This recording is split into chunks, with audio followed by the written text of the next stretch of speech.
Magandang araw mga kaibigan. Bigyan natin ng reaksyon ngayon tong hearing na ginawa ng Kamara na kung saan resource person nila si Ombudsman Samuel Martires. Nako, grabing pagkasupalpal, napahiya si Franz Castro at iba pang mga kongresista dahil sabi ng Ombudsman, kung ang confidential funds, hingan mo ng mga resibo, kung ano-ano pa yan, hindi na yan confidential. Ako, grabing butata si Franz Castro. Okay, pakinggan natin itong balitaktakan nila sa hearing. Require niyo po ang isang ahensya ng gobyerno na may confidential fund na mag-submit ng resibo ay hindi na ho confidential fund yun. Tinawanan. Kasi just like Mr. Chair, gusto ko lang Pinagtawanan. kasi nire-require po yun ng joint circular. So, hindi po pwedeng, kasi meron po tayong, joint circular 2015 regarding sa confidential fund. Pero hindi po nakakatawa na sabihin natin na hindi tayo nagsasubmit ng mga resibo. So, I beg to disagree po, no? Kailangan din natin mag-follow po doon sa JC 2015. Pagpaumanhin po ninyo, pero mula po na ako yung maging ombudsman, wala po nagsabi sa akin na mag-submit po kami ng resibo dahil paano ko po reresibuhan ang isang intelligence officer na sinuyo ko tingnan ang isang bagay o isang kaso.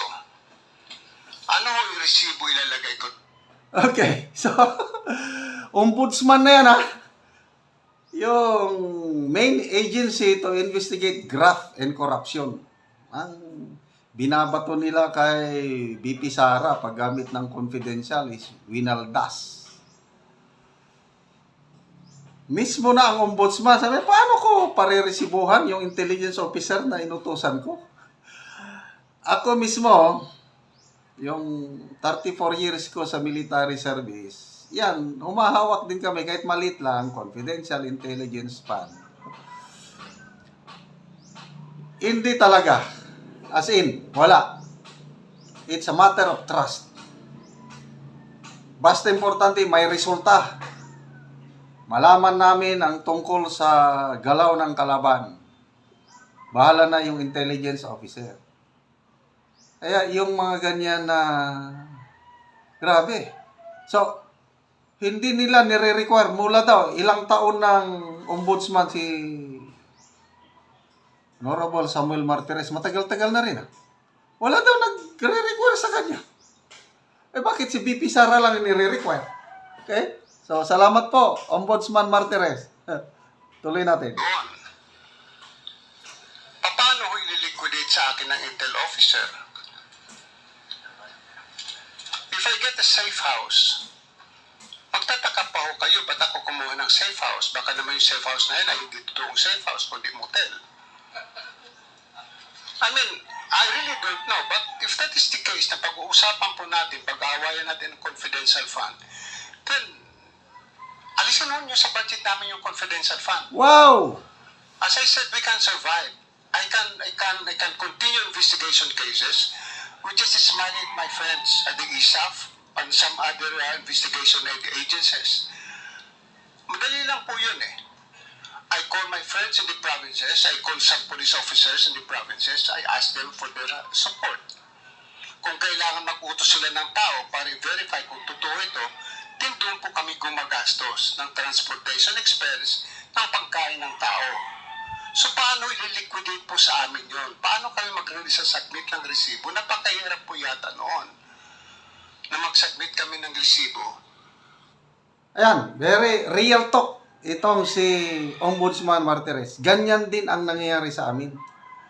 Kasi kung i-require mo yung intelligence officer na mag-submit ng resibo katulad ng ordinary funds, example, yung logistics, yung personnel, may mga pundo kasi yan eh.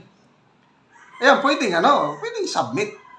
Kailang intelligence or confidential funds, i-require mo ang intelligence officer, nako, mawawalan ng motivation o gana. Iba kasi ang trabaho ng mga intelligence officer. Nakataya po yung buhay nila. Marami na kaming mga tauhan dahil sa nature ng trabaho nila nalagay sa alanganin. Kaya isa sa pinakamahirap na trabaho, yung intel officer. Naranasan ko yung iba't iba, operation, logistics, personnel, finance. Naranasan ko yan. Ang hindi ko naranasan, intel. Kaya nga, bakit? Napakahirap. Mayroon lang akong idea sa operation ng intel, but yung ako, direct na naging intelligence officer. So, real talk. Practical itong sinasabi ni Ombudsman Martires. Sana all, ganito lahat ang mga resource persons.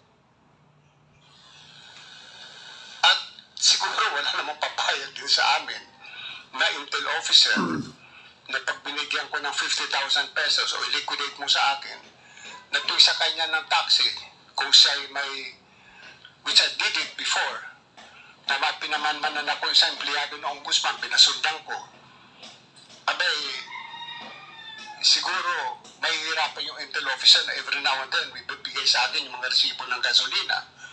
At pag niliquidate ko yung resibo ng gasolina na yun, as my own expense, baka sabihin ng COA, hindi pwede kasi hindi ka pwede mag-claim ng gasoline expense because you have your transportation allowance. So I don't think a receipt is important. What is needed is that we make a certification, we issue a certification to the effect that we have spent the confidential fund for purposes of investigation of cases. Bakit po kami nakakatipid? Noong araw po, kuminsan lumalakad po na investigador 5. Ayan, ang nangyayari talaga is acknowledgement receipt na lang. Naranasan ko yan. Dumating yung pondo. Tawagin ko yung intelligence officer ko. 50,000. I-receive mo. Acknowledge mo lang. Acknowledge to have received the amount of 50,000. So. Pirma niya. Bahala na yung intelligence officer. Hindi ko na siya re-require ng detailed na resibo. Kaya ganyan po ang nangyari ngayon sa clearing ng confidential funds ng OBP at DepEd.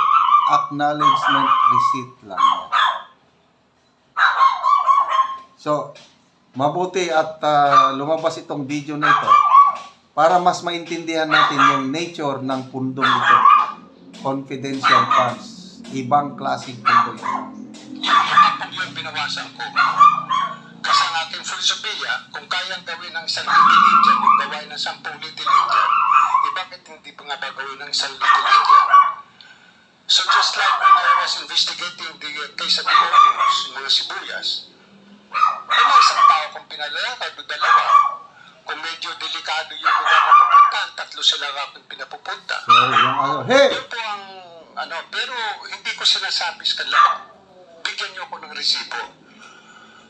Kasi pag sila pupunta rin doon, mayroon mga binabayaran din sila mga tao na sinusuyo yung tao na to gather more evidence for us. Marami pong salamat. So, yun na. Ang sabi lang ni Castro is joint circular. I don't know kung anong mangyari dito sa... Basta, sana all. Mayroon akong vlog na napanood. Si Professor Cielo Magno. Bakit si BP Sara lang ang iniimbestigahan ng kanyang confidential funds? Sana all. Ano yung sana all? President, ang laki, billions. Department of National Defense, billions din. Then PNP, down the line. Think may nakita kong post na 10 agencies ang lalaki ng kanilang confidential funds. Sana all. Patawag din sila, imbestigahan din sila. Bakit OBP lang? Bakit DepEd lang? Dahil nandyan si Sara Duterte? Dahil threat siya siya ang forerunner sa 2028 election. Ganon ba yun? Tatanong lang naman, ang taong bayan, nakikiramdam. Kaya tignan natin kung ano talaga ang motibo ninyo sa, is it really for good government or for political ambition? Tanong lang naman. Ang taong bayan, alam na this.